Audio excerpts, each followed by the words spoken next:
Layas na tayo. Magpatay na tayo ng sarili natin. That is one of the problem of today. Napakadali tayo yung ginagawa po ng mga bagay-bagay na ito. Pero, mga kapatid, sa mga sitwasyon katulad ng hinarap ng Apostol Pablo, binigyan po nila ito, binigyan po ng Apostol Pablo ng napakasarap na solusyon upang sila po ay manatili sa kanilang lugar. Wala naman po sanang mag-aaway-away dahil lamang po sa kulay ng kurtina. Ang gusto ng isa kulay. Ang gusto ng isa puti. Ang gusto ng isa itim. Hindi nagkasundo, bahala ka dyan. Wala naman dapat po sanang mag-aaway-away dito dahil lamang sa ingredients, ng ulam, sa kulay ng damit, o anong klaseng mga asin nilalagay sa ating mga ulam, sana po. Wala ang ganon na hindi po hahandog doon sa hindi po pagkakaunawaan at masisiraan relasyon. Ito po yung isang bagay na hindi po dapat natin gawin. Sino po ang Ilocano dito? Marami? Basahin tayo ito yung isa. Habang kumati pa ang nanawa. Wala po sanang kasabay. Wala po sanang agaw eksena. Wala po sanang agaw pansin. Para kunin na lang yung atensyon. Yung sinasabi po natin DSP. Ako lang sa pansin. Hindi po uso. Hindi po uso. Uso ba dito? Hindi naman. Hindi po yung bagay na ito, mga kapatid. Ibig kong sabihin, no church or congregation is excuse to what we call problems. No one is immune to it. Wala po, mga kapatid. Lahat po tayo ay haharap sa bagay na ito. Katulad ng hinaharap ng Corinthian churches o ng Corinthian believers. Pumarap po sila sa mga bagay-bagay na ito. Pero, meron pong solusyon. No church or congregation is excuse to what we call problems. Church has flaws. That's imperfect. Because it's composed of imperfect people saved by the grace of God. Ito po yung mga bagay, pero hindi po tayo nananatili doon sa sinasabi po natin kahinaan. Ito ang ating kahinaan, kailangan manatili ako dito. No, that is not the point. That is not the reason. Chapter 15. Ano daw? After. Yeah. Sinabi ko kanina sa after, kung gusto nyo makakasaya at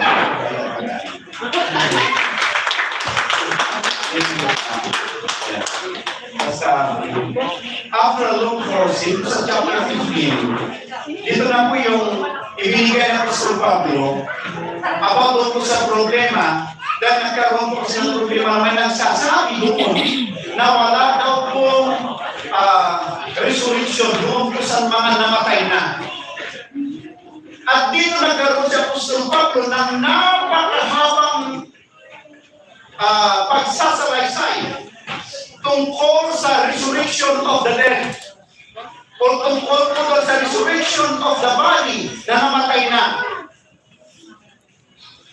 In-explain na Apostol Pablo yung katotohanan about the resurrection of the Lord Jesus Christ.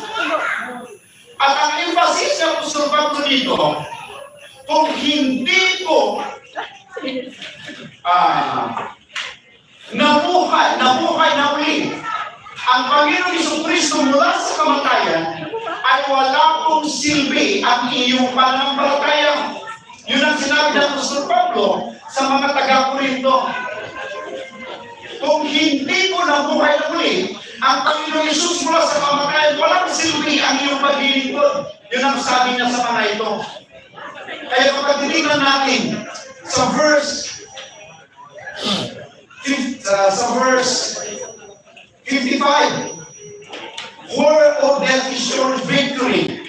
Where, O death, is your sting? The sting of death is sin, and the power of sin is the law. But thanks be to God, He gave us the victory through our Jesus Christ. Dito po yung binigyan ng green Apostol Pablo sa kanila na meron pong pag-asa. Kahit na sila po ay namatay, meron pa rin. Dahil namatay ang Panginoon Kristo at nabuhay siya mula sa patay. Kaya dito, mga kapatid, na pagtitingnan natin, after a very long course or discussion or explanation of Apostle Paul about the resurrection of the body, he came to the very powerful conclusion of his speech. And he used the word, therefore. Gapuna isut gapuna. Hayama. Therefore, this is the very conclusion of the word of Apostle Paul. Now, I just want to give you two dalawa lang po para hindi ko tayo manitagal. The characteristics of an unshakable Christian. Nandito po kasi yung sinasabi po natin unshakable. Ano po yung katangian ng hindi natitinag na mananampalataya? Dito na po tayo mag-focus. Number one, ito yung kanyang focus. Abounding in the word of the Lord. Amen. Ito po yung characteristics of an unshakable Christian or the characteristics of an unshakable faith. Ang nakikita ko po dito, according po sa aking versikulo, marami po siya kayang gawin sa kaharian ng Diyos.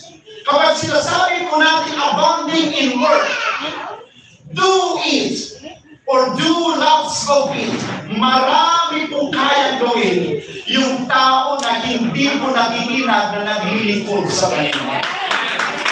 Marami po siya kayang gawin. Amen? Marami po siya kayang gawin. In one word, would sum up the nature of the Apostle Paul's commitment to the call of Christ in his life. It would be excellence. Wala po tayong pwedeng sabihin sa commitment ng Apostol Pablo nung siya po ay naglingkod sa Panginoon. Hindi po natakot na ipagkaloob ng Apostol Pablo ang kanyang buhay kay Kristo.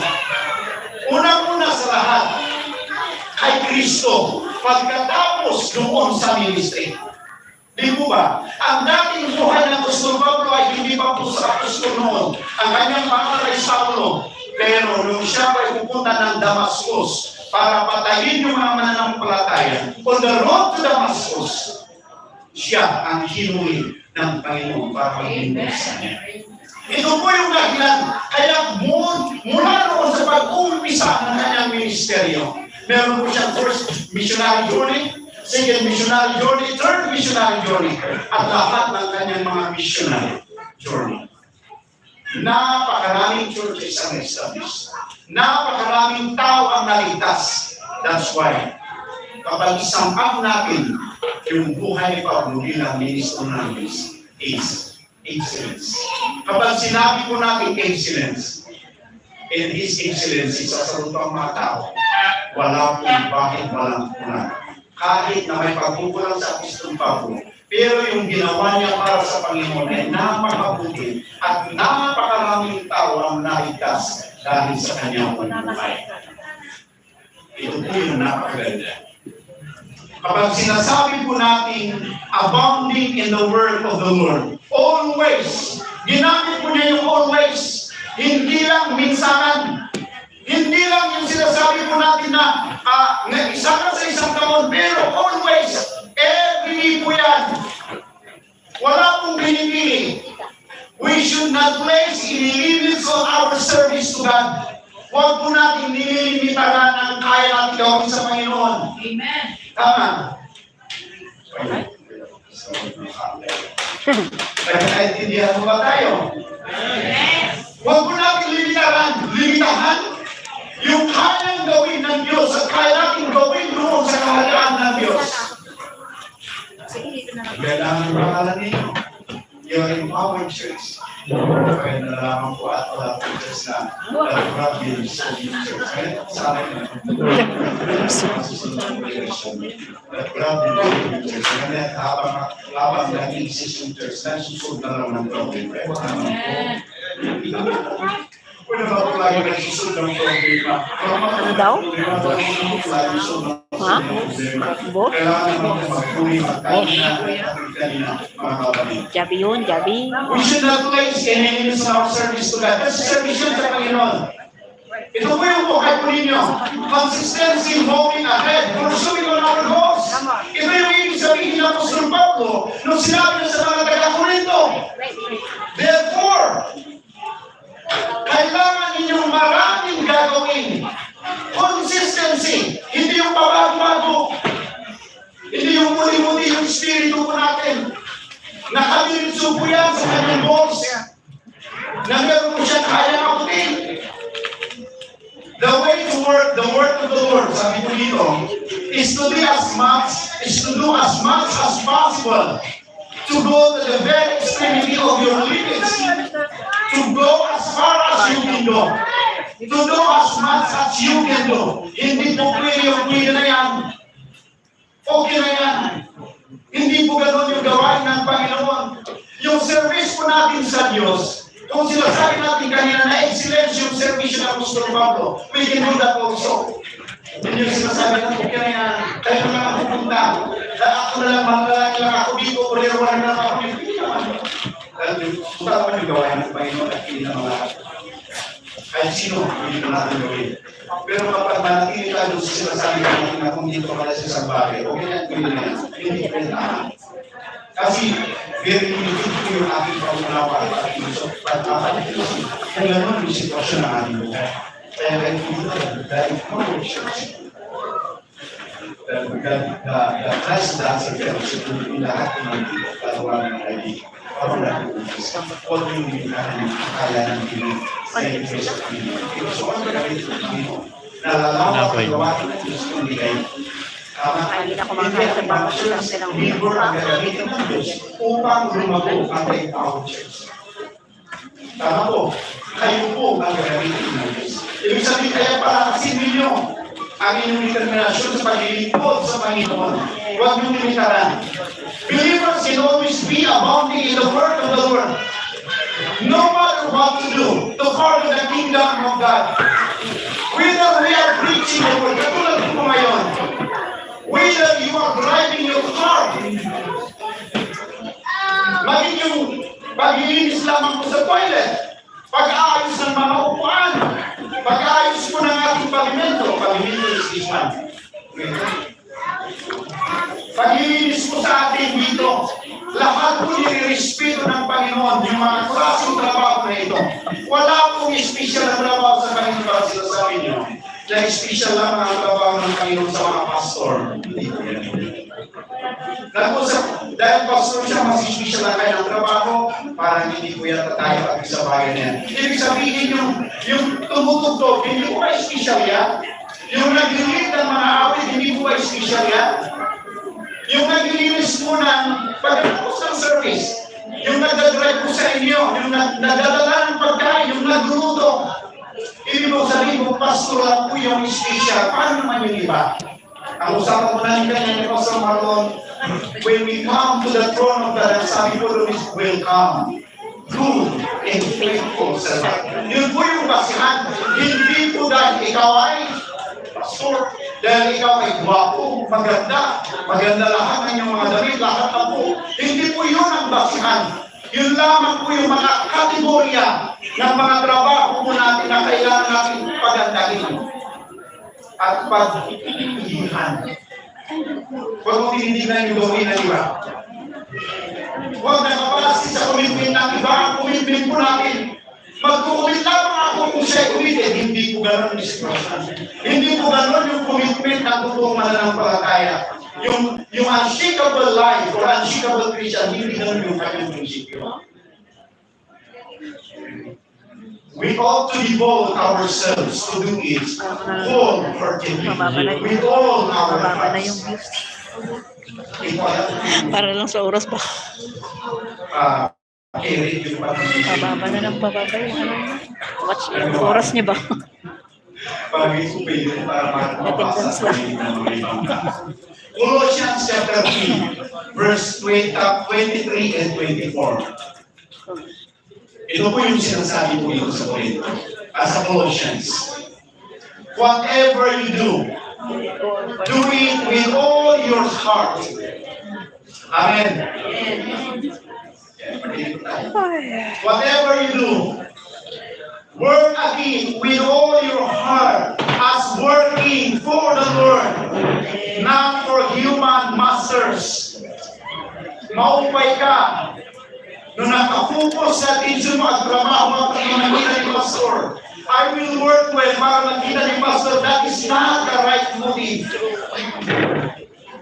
I will work para kay sister or kay brother, you are in the wrong place.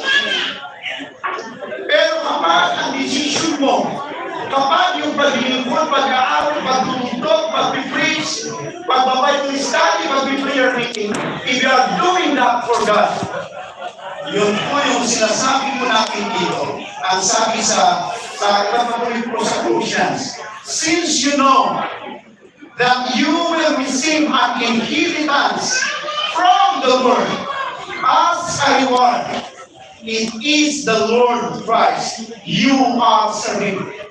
Amen. Siya po yung pinaglilingkuran natin. Hindi po iba. Hindi po iba. Kaya ikaw lang, Unshakeable. Isa po yung focus natin. Isa po yung direction po natin. Marami po tayong gagawin. Minsan napapagod po tayo. Minsan, kapag hindi magbiyahin. Mag-travel. Ako alam mo kanina from Abu Dhabi to Kuwait. Kasi nakakita kanina sa likuran ko na video ulit pa kami dahil nag-picture mo naman picture yan na wala pa ako yun. First time mo pa sa mga yung mga bagay-bagay siya. Never give up. Kaya po dito, mga kapatid, magagawin.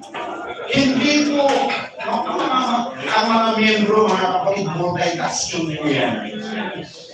Ako po, marami pong trabaho. Nagtrabaho po ako sa isang bahay sa Italia. Katulong po ako. Pero mapag-alam na ito, parang hindi katulong din siya. Magandang sure kaya minsan tayo nakikita ko ng ako na ganito. Oh, Rodrigo. Sabi ko sa akin. Nakakaligan ko Rodrigo. Pero hindi ko na kasi ako doon sa trabaho minsan. Magbago na siya. Wow, sabi sa akin. Trabaho ko, ang daming trabaho. Nagraraba, nag-agartin, trabaho ko yung mga bagay na yun. Kaya kung paramihan ako ng paliw, kaya pag-abay ng paliw. Ang daming paliw. Sa mga trabaho din, whether you are a tatay, whether you are a nanay, you are a husband, you are a wife, you are a brother, or you are a sister, kung ginagawa ninyo ang lahat ng mga bagay na for Christ, ang sabi niya dito, you are serving the Lord. Amen.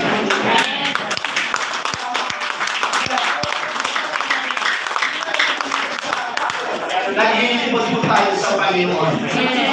Kapag nag-iipot kayo sa tao, kapag sila kapag nalapakan niya, wala na. Charge.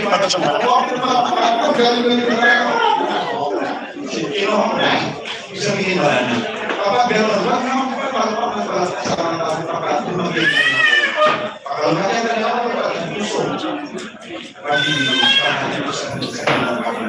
yun po yung una ang sinasabi ko natin na always abound in the word of God. Number 2 in the last.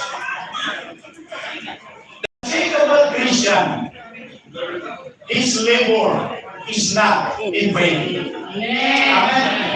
Ito po yung maganda. Marami na kapag-umpisa ng Bible study dito, Bible study doon. Sinasabi po natin na paramihan ng Bible study ng si brother na kung Bible study doon, makupinin tayo. Wala pong competition sa iwain ng Panginoon, ha? Hindi po gano'n. May prayer meeting sila doon. Kapatan natin. Hindi po gano'n, ha? Wala po gano'n. Wala po kapatan ng Kristo ay lang po tayo according to sa gustuhan ng Diyos sa ating mga buhay. The unshakable Christian, his labor or her labor is not in vain. Panginoon ng Panginoon. We are always giving ourselves to that which we know has eternal value. Ibig pong sabihin, yung mga ginagawa po natin ay hindi lamang po dito sa mundo. Meron po siyang eternal value.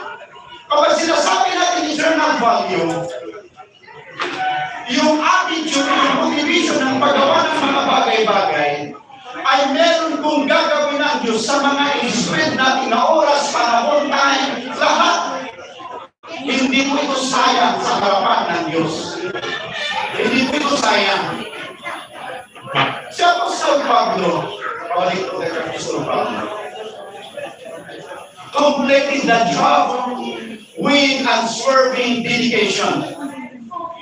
He recognized that serving the Lord or serving Christ involves a real labor. Sabi niya na Apostol Pablo, natapos yung ating takbuhin. Thank God.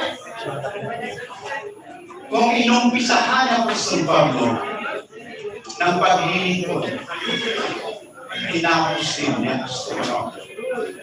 Nung sinimulan ng Diyos na tinapos sa Apostol Pablo, tinapos din ng Diyos na maayos ang buhay ng Apostol Pablo. Ibig mong sabihin, noong isinuko na ng the last breath ng Apostle Paul, dahil kay Rodrigo kung sinulog siya, ay hindi sinulog siya. Dahil sa kanyang pagkakalakay at hindi sinulog kayo. Kaya incidents po yung kanyang pag-ibig sa kayo. Through thick and thin, sinasabi nila. Marami pong mga eksperyensya, maging pamatayan, ay hindi kinatakutan ng gusto niya. Pero, nagpatuloy siya hanggang matapos ang kanyang ulo. The reward of our work going out.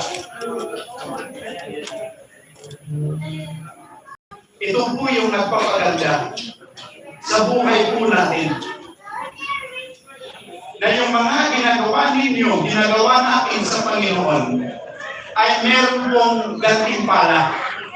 Right? Meron pong gantimpala. Ito po yung, but we are not working for eternal, temporal gantimpala. Yung mga temporaryo, palagay ko, ang dami na po natin mga nag-isip na mga temporaryo. Yung mga dalawang kapatid na temporaryo. Mga politik ko yan sila. Kung paramihan po ng certificate, kung paramihan po ng mga medalya, sila ang maraming ako wala. Wala po ako. Hindi po. Pero sa dami na, kapag uwi ako, hindi ko ang ganda kung bilang sa aking kumenta, pagkakataan sa pero wag niyo pong ibenta yung mga certificate ninyo. Lahat ko ng mga nakuha ninyo, mga kapatid. Pero nakakapagbigay ng mga kasiyahan ba? Doon po yung hindi po yung habol po natin sa gawain ng ating pong Panginoon. Ito na po yung maganda. When our lives as believers, as pastors, sa mga pastors, going get stuff or unexciting, we must remember to never be tired of doing what is good. Amen. Amen. Kayo, mga kapatid tayo, kung tayo nanlulupay-pay na, at parang hindi na tayo excited sa paglilingkod sa Panginoon dahil sa nararamdaman ko yan. Dahil lalo na kung galit tayo sa amo mo, hindi pa niya binigay yung sweldo mo. Galit na hindi ka na isang araw na lang kung sa amo mo, gusto mo nang kainin yung amo. Gusto mo na siyang iwanan. Sa mga ating sinasin. Kung may mga panahon na parang ayaw na, kung may mga panahon na parang ayaw na natin,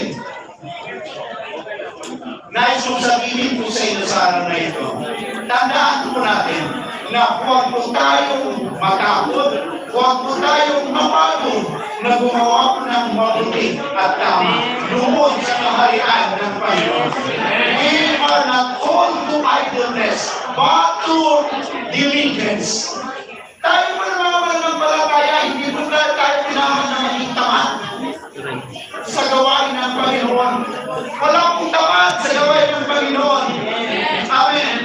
But to diligence. Kapag sinasabi ko namin diligence, ito yung mga tao na patuloy na nagsasakripisyo ng kanilang oras, panahon, pera, gasolina, lahat kanilang mga sasakyan sa gawain ng Panginoon. At hindi ko sila natigilan. Kaya, hindi ako sama sa Parang hindi mo tanggap.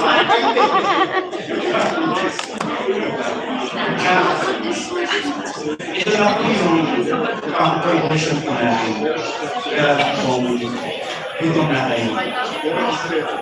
Dito po sa sinasabi po natin na your labor in the Lord is not in vain. Sa lahat po ng mga pagpapagal po natin.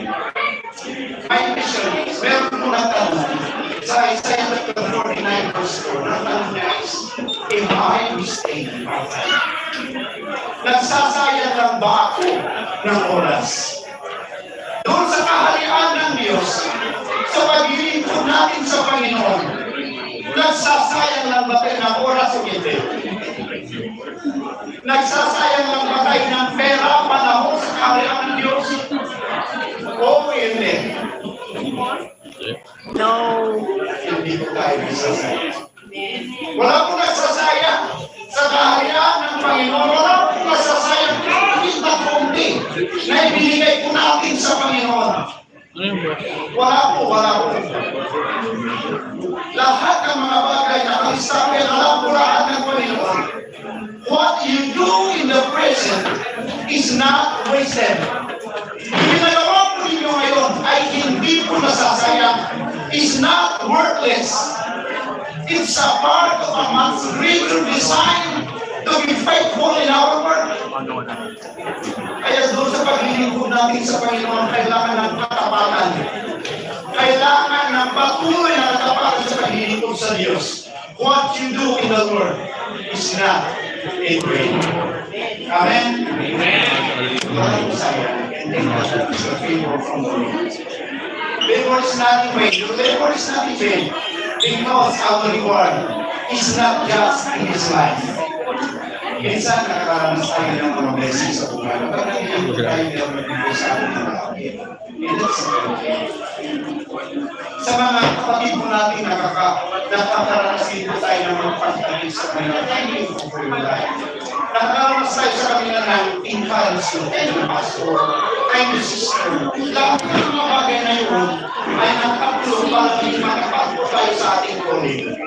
Magpapagpapo tayo sa ating paglilingkod sa Panginoon. Yung sinasabi po natin na our reward is not just in this life, for you will be repaid on the resurrection of the just. Darating ang panahon sa Lucas chapter 14, verse 13 to 14, nandito po ngayon yung sinasabi po natin reward. Rewards come not just in this life, but after life. Kahit yung kamatayan, mga kapatid, ay hindi po niya kayang apektuhan yung commitment natin sa Panginoon. Kahit yung kamatayan, mga kapatid, kaya ito yung sinasabi po natin, kahit tayo magkasakit, kahit tayo yung kamatayan, hindi niya pwedeng nakawin yung reward po natin. Nakahanda na po yan sa harap ng Panginoon.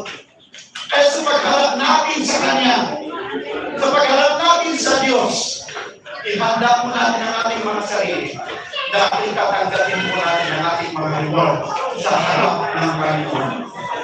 Kaya sabi po niya doon sa Book of Revelation, I am coming. Malapit na akong babalik, sabi ng Panginoon Kristo. And the reward is in my hands. I do not know what kind of reward you will receive at that time. But if you are unshakable, kung hindi po tayo natitinag, mga kapatid, at kung hindi po tayo susuko, yes, makakagdag po natin ang mga bagay dito. Pero kung tayo po ay susuko, kung tayo po ay gigibaw, at kung tayo po ay aalis sa paglilingkod sa Panginoon, lahat ng mga pinagpaguran po niyo, wala po siya. Hindi na pwedeng balikan. Hindi rin pwedeng consider sa harap ng Panginoon kung tumalikod ka sa kanila. Unshakeable life is not easy. But you are not called to be shaken. But you are called to be unshakable. Amen. Pagbulatay ang kapatid sa kalikuan. Kung nakakaramdaman tayo ng bago. Medyo. Kaya ba man natin? Pastor, kaya pa. Kaya pa. Kaya pa. Kaya natin. Yes. Because the sustaining grace of God, the sustaining ability, the power of the Holy Spirit, na siya pong kalakasan ng Iglesia, ito po yung magbibigay sa atin ng sapat na katagumpayan. Let us look to Jesus, the author and finisher of our faith. Ito po yung napakaganda at ito po yung dahilan kung bakit ito tayo unshakable.